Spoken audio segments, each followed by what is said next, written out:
Panama canal ایک man made آبی راستہ ہے جو سینٹرل امریکا کے ملک پاناما میں واقع ہے۔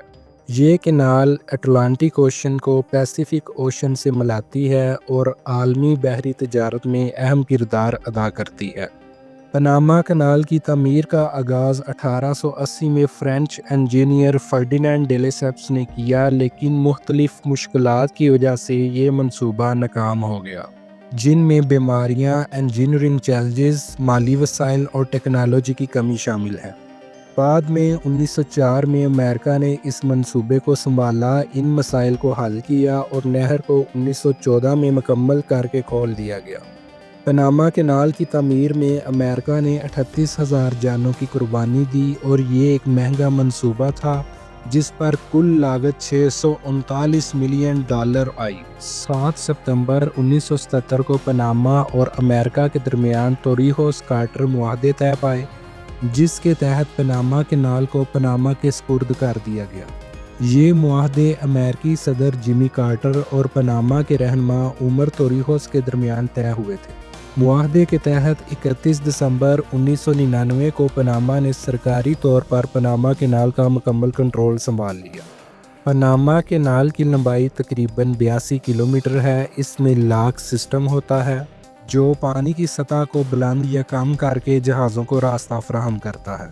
پاناما کینال عالمی معیشت کے لیے ایک سنگ میل کی حیثیت رکھتی ہے اور اسے انجینئرنگ کا شاہکار مانا جاتا ہے۔ امریکی صدر ڈونلڈ ٹرمپ نے 20 جنوری 2025 کو عہدہ سنبھالنے کے بعد اعلان کیا کہ امریکہ پاناما کینال کا کنٹرول دوبارہ حاصل کر لے گا، جو ایک غلط فیصلے کے تحت پاناما کے حوالے کر دیا گیا۔ امریکہ نے اس اقدام کے بدلے پاناما سے عزت کی توقع کی تھی، لیکن اب امریکی جہازوں سے گزرنے کے لیے بھاری فیس لی جا رہی ہے اور امریکی بحریہ کے ساتھ بھی پاناما کا رویہ غیر مناسب ہے۔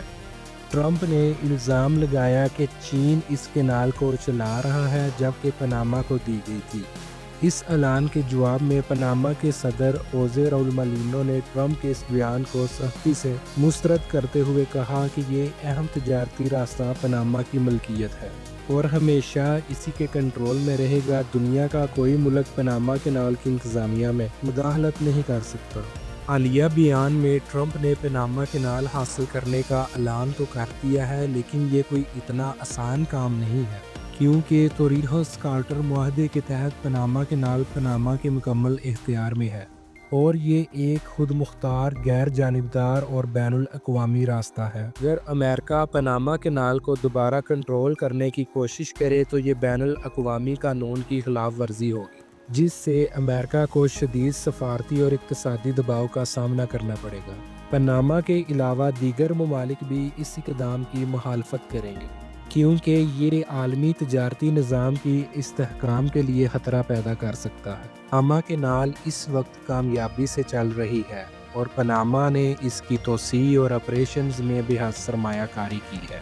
اس لیے کسی بھی ایسی کوشش کو پاناما اور عالمی برادری کی جانب سے سخت رد عمل کا سامنا کرنا پڑے گا۔ جہاں پاناما کینال عالمی تجارت کے لیے ایک اہم آبی راستہ ہے، وہاں پاناما کینال کے آپریشنز کو متاثر کرنے والے چند اہم فیکٹرز بھی ہیں۔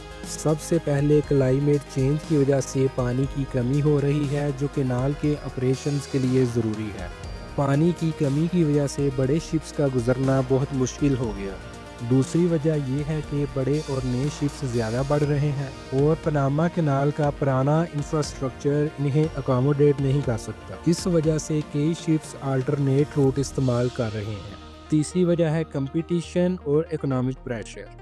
نئے روٹس اور پروجیکٹس پاناما کینال کی امپورٹنس کو کم کر رہے ہیں، ساتھ ہی اس کینال کی ایکسپینشن اور مینٹیننس کے لیے کافی زیادہ خرچے ہو رہے ہیں جو فائدہ مند نہیں لگتے۔ ان تمام وجوہات کی بنا پر پاناما کینال اپنی پرانی اہمیت اور ایفیشنسی کو برقرار رکھنے میں مشکلات کا سامنا کر رہی ہے۔